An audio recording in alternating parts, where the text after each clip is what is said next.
Did you realize that project you built in your workshop last week, it was actually the third time that you had created it?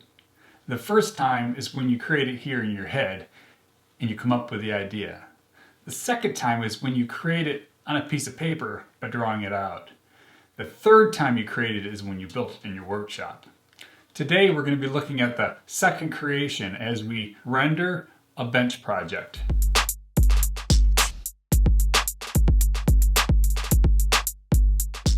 Hey, it's Todd Wolf of Made by Wolf, and today we're going to do another rendering in Procreate on the iPad. One of the comments I got when I posted a rendering fairly recently was that they would love to see the finished piece. So what I thought I would do is I would show a rendering of a piece that I have built something fairly similar to in the past, and that is this three-seater bench. One of the differences is the bench that I actually built is curved in terms of the two stretchers that go across and support the seats.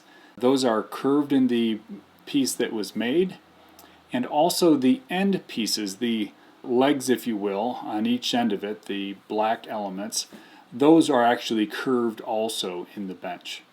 As I have done before, this is a piece that I modeled in a 3D environment called Shaper 3D, which is a program that you can get for your iPad. And if you want to try that out, there is a free version of it that is fully functional. It's just that you can only have 2 drawings, and so you're kind of limited. You can't save numerous drawings, and I think there may be some export limits also with it. But once I've got that modeled in 3D, I choose a angle that I like, that I think represents the piece well, and then I bring it into Procreate and place it in its own layer, and then I turn the transparency for that layer down so that it can then be traced, and then I just go about tracing the object. So one of the things with this bench design-wise, while I'm doing this tracing in the background, is that I was really hoping to have a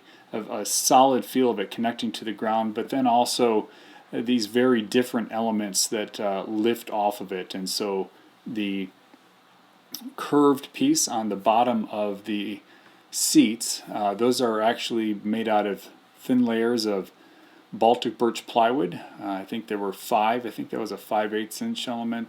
So there are 5 of those that were glued together over a form, and then the upholstered piece is curved in the opposite direction and sits in there.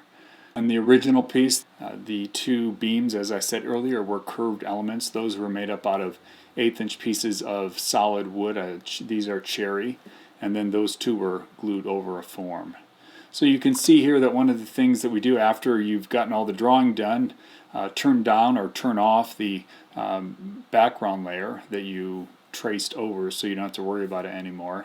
And then the shading begins. And shading is a process that, particularly when you first start Procreate, is something that gets to be a little bit of a challenge, because in order for you to color an element that you have sketched, it has to be completely closed. So it's always a process, and I've actually skipped that in here so you didn't have to watch the chaos, but it's always a process of being able to find where it is that you don't have that closed and close it up so that when you shade a particular surface or an area, that the color stays in that area. So you can see I've shaded everything in. What I tend to do is I tend to put background colors into things, and so the finishing up here with the yellow, or for the Baltic birch bent plywood pieces here, and I've shaded everything in. So then I'll go back in on a separate layer. All of these colors, by the way, are in separate layers, so I can change them if I want. Once I had all that done, I'm now going back in and I'm going to do some shading and texturing just to bring out a little bit more depth in the piece. I'll be putting in some wood grain colors into the cherry beams that run across there.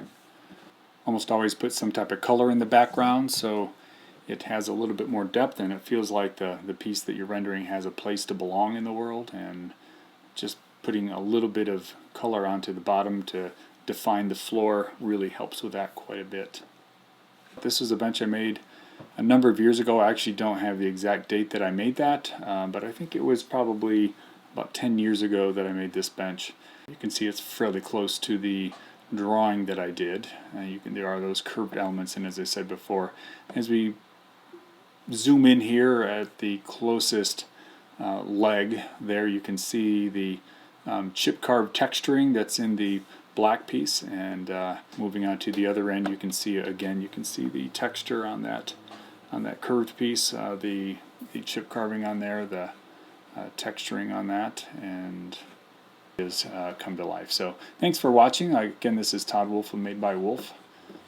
Hey, thanks for watching. Hit that like and subscribe button on your way out. And also check out the channel. It is dedicated to encouraging you and encouraging me to get out there and make something today.